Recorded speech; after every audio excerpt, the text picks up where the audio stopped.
اللهم اهدنا فيمن هديت، اللهم اهدنا فيمن هديت، وعافنا فيمن عافيت، وتولنا فيمن توليت، وبارك لنا فيما أعطيت، وقنا واصرف عنا شر ما قضيت، وقنا واصرف عنا شر ما قضيت، إنك تقضي ولا يقضى عليك، إنه لا يذل من واليت ولا يعز من عاديت، تباركت ربنا وتعاليت، لا ملجأ ولا منجا منك إلا إليك. اللهم لك الحمد على نعمك الظاهرة والباطنة يا رب العالمين.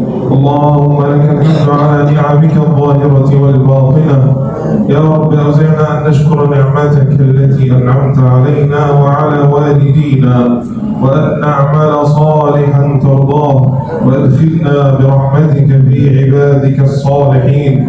اللهم لك الحمد على نعمك الظاهرة والباطنة يا رب العالمين. اللهم إنك عفو تحب العفو فاعف عنا. اللهم إنك عفو تحب العفو فاعف عنا. اللهم اغفر لنا ما قدمنا وما أخرنا. اللهم اغفر لنا ما قدمنا وما أخرنا، وما أسررنا وما أعلنا، وما أنت أعلم به منا. أنت المقدم وأنت المؤخر وأنت على كل شيء قدير.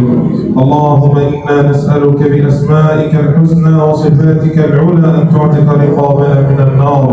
اللهم أعتق رقابنا من النار. اللهم اجعلنا من عتقائك في هذا الشهر الكريم. اللهم لا تحرمنا خير ما عندك بسوء ما عندنا. اللهم استرنا ولا تفضحنا، وأكرمنا ولا تهنا، وزدنا ولا تنقصنا، وآثرنا ولا تؤثر علينا، واستعملنا ولا تستبدلنا.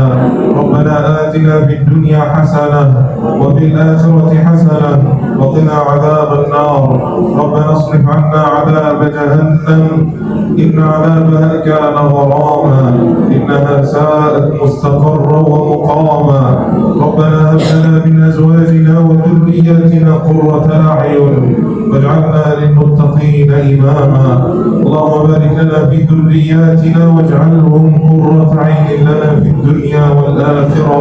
اللهم اهدهم لأحسن الأخلاق لا يهدي لأحسنها إلا أنت، واصرف عنا وعنهم سيء الأخلاق لا يصرف عنا سيئها إلا أنت.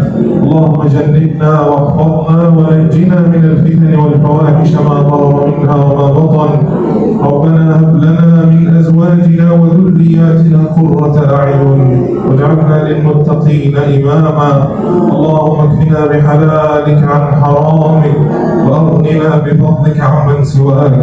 اللهم اكفنا بحلالك عن حرامك، وأغننا بفضلك عمن سواك. اللهم وسع لنا في أرزاقنا، ووسع لنا في عطائنا، وبارك اللهم لنا فيهما. ربنا تقبل منا إنك أنت السميع العليم، وتب علينا إنك أنت التواب الرحيم. وصلى الله وسلم وزد وبارك على نبينا محمد